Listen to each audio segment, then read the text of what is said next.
அப்படி பேப்பர் திருத்திக்கிட்டே இருக்கிறேன். ஒரு பையன் வந்து நிக்கிறான். Sir sir sir sir please sir please sir, உங்க பொண்ணான கையால 33 போட்டீங்க சார், இன்னும் 2 போட்டுருங்க சார், பாஸ் பண்ணுங்க சார். ஏய், அதை போட முடியல தானடா 33 நிறுத்தி இருக்கிறேன். Please sir please sir please sir, இந்த பள்ளிக்கூடத்திலே நீங்க நல்லவர்னு எல்லாரும் பேசிக்கிறாங்க சார். முடியாதுடா. அங்கிருந்து அவனுக்கு சப்போர்ட் பண்றதுக்கு ஒரு பையன் வந்துட்டான்.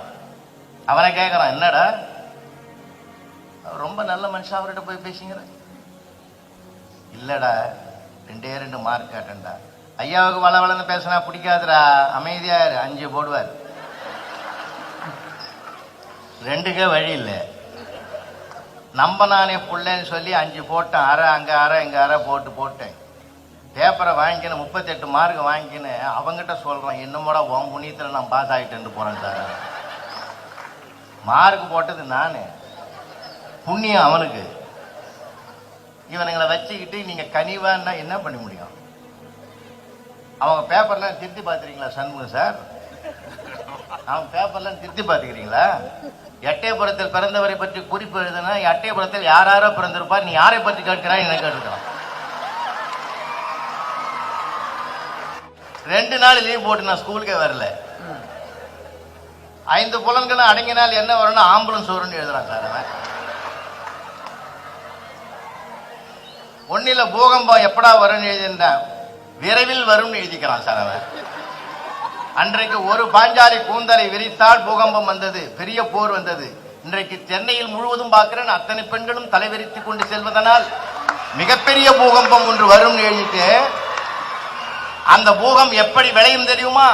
கடல் கொந்தளிக்கும், பூமி பிளக்கும், எங்கள் தமிழையா முதலில் போய் விடுவார்னு எழுதுகிறான். இவனை கூப்பிட்டு நான் கேட்கிறேன், இந்த மாதிரி எழுதிக்கிறேன் ஓன்னு அழுறான் சார். அவன் நான் சொல்லி இது அரசாங்கம் அடிக்கக்கூடாது, திட்டக்கூடாது, எதுவும் பேசக்கூடாது, மன உளைச்சல் வர மாதிரி வாத்தியார் சொல்லக்கூடாதுன்னு அத்தனை ரூல்ஸ் எங்களுக்கு தானடா போட்டுக்கிறான், உங்களுக்கு ஒண்ணுமே கிடையாது, தப்புன்னு கூடமா நான் சொல்லக்கூடாது, எதுக்கு அழுவுற? அதுக்கு நான் அழுவல சார். பின்ன நீங்க படிச்சு பார்த்து திருத்துவீங்க நான் நினைக்கவே இல்லைன்னா. இவங்கிட்ட போய் கனிவா, தம்பி ராஜா பட்டு ஆடா பச்சியாடா, படிக்கலடான்வான். நீங்க போய் பாருங்க ஐயா, இன்னைக்கு போய் பாருங்க, பள்ளிவாசல்ல போய் பாருங்க, சர்ச்சில் போய் பாருங்க, பெருமா கோயில்ல பாருங்க, ஈஸ்வரன் கோயில்ல பாருங்க, பிள்ளையார் கோயில்ல பாருங்க, அத்தனை வாத்தியாரும் சாமி கும்பிடுறான். எதுக்கு? +2 எக்ஸாம் ஆரம்பம். நியாயமா பார்த்தா பையன் கும்பிடணும், அவன்லாம் நிம்மதியாக இருக்கிறான். இவங்க போய் கும்பிட்றான், எந்த பையனாலும் எங்களுக்கு பிரச்சனை வரக்கூடாது பகவானே, நல்லபடியா எக்ஸாமினேஷன் முடிஞ்சிச்சுன்னா உனக்கு தேங்காய் உடைக்கிறான், அதை உடைக்கிறான், ஆளாளுக்கு பிரார்த்தனை பண்ணிக்கிறான். இந்த நெருக்கடியில போய் கனிவை எப்படி கையாள முடியும்? கனிவு வேணும் தான், அதுக்குரிய காலம் இப்ப இல்லை. கனிவு செயல்படுவதற்குரிய காலம் கனியட்டும், அப்பொழுது கனிவை கையில் எடுப்போம். அந்த காலம் வரும் வரைக்கும் நாம் கண்டிப்பை தான் கையில் எடுக்க வேண்டும்.